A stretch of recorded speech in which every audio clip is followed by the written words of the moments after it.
Vu le matériel, c'est clairement une bonne affaire. C'est une phrase que j'entends souvent dès qu'un gros jeu rempli de matériel est soldé. Alors oui, ça en jette visuellement et oui, l'impression de bon plan est là. Mais au-delà de l'étiquette promo, est-ce vraiment un bon jeu? Est-ce qu'on n'est pas en train de confondre quantité et qualité? Je vais mettre de côté le fait qu'un jeu bradé est rarement un chef-d'œuvre oublié. Ce qui m'intéresse ici, c'est ce réflexe qu'on a parfois de juger un jeu à son prix et à la quantité de matériel dans la boîte. C'est vrai qu'en boutique, les premières informations qu'on a sont souvent la couverture, le visuel de l'arrière de la boîte, le prix et parfois le listing du contenu. On est alors dans l'immédiateté, dans le tangible. Beaucoup de matériel signifie donc un bon rapport qualité-prix. Mais est-ce que c'est pour ça qu'on achète un jeu? Pour faire une bonne affaire? Pour optimiser le prix du kilo de carton, de plastique et de bois? Je pense que, sauf s'il y a vraiment une contrainte budgétaire, se focaliser sur le prix est peut-être l'une des plus grandes erreurs qu'un joueur puisse faire. Disons-le franchement, le prix d'un jeu n'est pas un indicateur de qualité. On peut trouver des jeux excellents pas chers du tout et des jeux super chers, très décevants.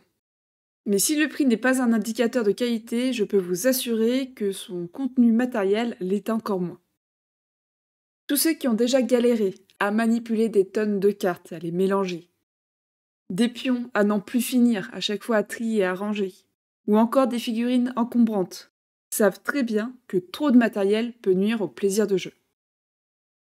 Un jeu avec beaucoup de composants, c'est souvent une mise en place longue, une table surchargée de matériel, une complexité parfois artificielle où les ressources pourraient très bien n'être qu'une seule ressource, mais pour montrer que le jeu a beaucoup de matériel et qu'il est très complexe, on va mettre une tonne de ressources différentes. Et bien souvent, tout ça, ça en fait une expérience plus lourde que fluide. La qualité matérielle compte, c'est une évidence. J'ai d'ailleurs du mal avec les print and play pour ça. On n'a pas la même qualité des cartes, on n'a pas les mêmes dés, la même ergonomie de jeu. Mais je fuis tout autant les jeux qui abusent du matériel. C'est une surcharge qui n'apporte parfois rien du tout au gameplay. Et ça peut même le parasiter. À quoi bon avoir un joli jeu si c'est au détriment de l'ergonomie ou de la clarté du plateau? Le cœur du jeu, ce n'est pas ce qu'il y a dans la boîte, c'est vraiment ce qui va se passer autour de la table. Ce qu'on cherche, c'est un bon moment, une immersion, un rire, une tension partagée, de la complicité. On joue pour vivre quelque chose, pas pour aligner des composants et encore moins pour investir. Alors évidemment, on en revient assez vite à cette notion de rentabilité. Tu sais, ce petit calcul mental qui te dit que j'ai payé ce jeu 40 euros, j'ai joué 4 fois des parties d'une heure, donc 10 euros de l'heure, c'est pas fou. C'est le genre de ratio qu'on trouve sur certains sites d'ailleurs qui vont nous les calculer automatiquement et qu'on va appliquer presque même sans y penser. C'est d'ailleurs pour cela que les jeux jamais joués peuvent un peu peser sur la conscience en se disant qu'on a mis 40, 50, 60 euros dans un jeu pour ne jamais y jouer. Mais franchement, ce raisonnement de rentabilité, je l'ai eu dans les jeux vidéo et j'ai fini par l'abandonner. Pourquoi? Parce que j'ai passé des dizaines d'heures sur certains jeux sans plaisir, à farmer ou à compléter pour rentabiliser. Vous savez, les petits collectibles qu'on va chercher un peu de partout et qu'on passe des heures sans, vraiment avoir du plaisir de jeu, mais juste pour compléter le jeu. Eh bien, à l'inverse, j'ai d'autres jeux plus courts qui m'ont laissé un souvenir impérissable. Je pense notamment à It Takes Two. 8 heures de pur bonheur à deux. Et c'est ça que je retiens. Pas les 40 heures passées sur un ennuyeux open world fade. Alors oui, je me doute que parmi vous, certains sont des grands friands du farming, mais personnellement, ce n'est pas du tout mon cas.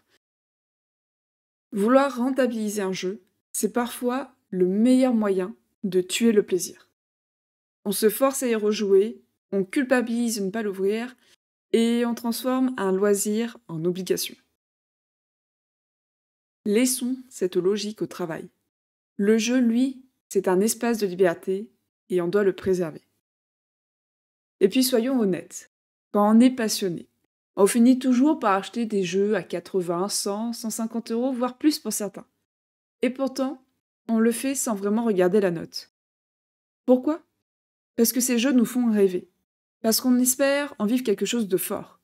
Et si ce n'est pas le cas, ma foi, tant pis. Ce n'était pas une perte, c'était une tentative. Et à l'inverse, les jeux achetés, parce que pas cher, parce que bonne affaire, ce sont souvent ceux qu'on oublie, qu'on ne voit pas, qu'on revend sans même y avoir joué.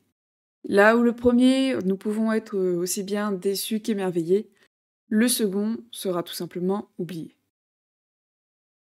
Et d'ailleurs, cette notion de rentabilité d'une passion, d'un jeu, d'un loisir, on ne le retrouve pas dans les autres loisirs. Au cinéma, on va choisir un film qui nous attire, pas le plus long pour le même prix. On ne refuse pas un concert parce que Spotify, c'est plus rentable. On ne choisit pas son livre par rapport à son poids. Alors pourquoi est-ce qu'on fait ça avec les jeux de société? Pourquoi est-ce qu'on essaye de rentabiliser un jeu quand on ne cherche pas à rentabiliser une soirée entre amis? Ce qu'on achète, ce n'est pas une boîte remplie de pièces. C'est la promesse d'un moment. Et ça, c'est bien plus précieux que le prix au gramme de nos jeux.